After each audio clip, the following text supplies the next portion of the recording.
የዘመርኳቸው ነገሮች አሉ። እሺ አንዱንም ግን ኖሬው አላውቅም። ምንም ደረጀ ትሁት ነው ራሱን ዝቅ ያደርጋል እንድትሉኝ ነው አይደለም። I'm telling you the truth።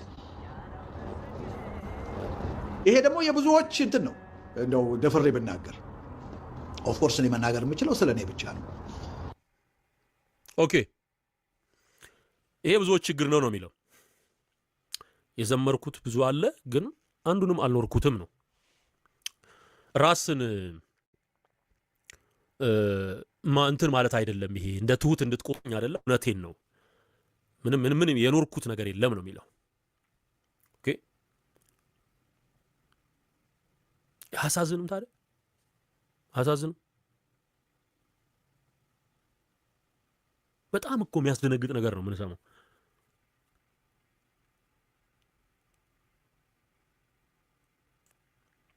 እኔ ምን እየተማርኩ እንዳለው ልንገራችሁ።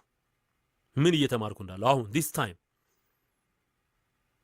መጨረሻዬን አሳምረው ማለት ትልቅ ጸሎት ነው።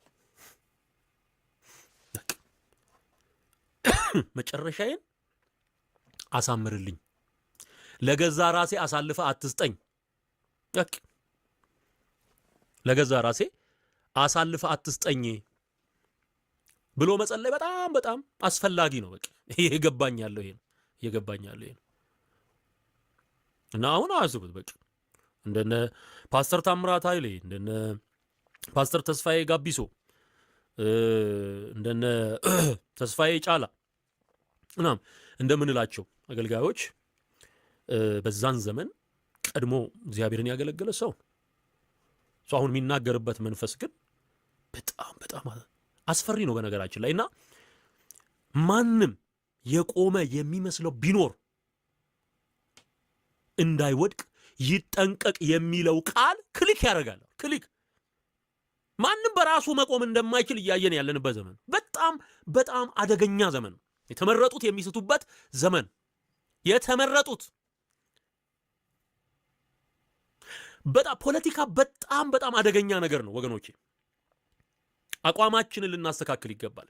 እውነትን መናገር ከእውነት ጋር መቆም እንዳለ ሆኖ ነገር ግን ሰምጦ ፖለቲካ ውስጥ ከገባ ሰው ይሄ መንፈሳዊውን ነገር ማኔጅ ማድረግ ያዳግተዋል፣ ዳገት ይሆንበታል። በቃ እንዴ ኦርቶዶክሱ ጋር እንትን የምንለው ነገር ይሄ አይደል እንዴ? ምን ተቸው ነገሮችን ሁሉ ከፖለቲካ ጋር መስፋት መቅረት አለበት ብለን ስንከራከር ይኖር ነው አንዱ ይሄ። ቤተ ክርስቲያን ከመሆን ጠፍታ የፖለቲካ ድርጅት ወደ መሆን ተሻግራለች። ግቢ ውስጥ የሚሰራው ነገር ሌላ ነው ብለን ስንናገር ይኖር ነው። አሁን ደግሞ ወደ ወንጌላውያን ዘሎ የገባው እሱ። ስለዚህ ለራሳችን ልንጠነቀቅ እንደሚገባ መጸለይ እንደሚገባ ተምሬያለሁ። ሌላው ግን ለነዚህ ሰዎች ደግሞ መጸለይ ያስፈልጋል። እንደ ወንድም መጸለይ፣ በድካም አትፍረዱ ስለሚል መጸለይ አስፈላጊ ነው። አሁን እዚህ ጋር የተናገረውን ወንጌልን ከዘፈን ጋር ያነጻጸረውን እሱን ምንም በደንብ አድርጎ ነው። ወንጌልና ዘፈን አንድ ስላልሆነ በደንብ አድርጎ እሱን ዱቄት ማድረግ ያስፈልጋል። አይዲያው ለሰውየው ደግሞ መጸለይ ያስፈልጋል ማለት ነው። ይኸው ለዚህ ነው የሰውን ሐሳብ በእግዚአብሔር ዕውቀት ላይ የሚነሳውን ነገር ሁሉ እናፈርሳለን፣ ለክርስቶስ ለመታዘዝ አይምሮን ሁሉ እንማርካለን።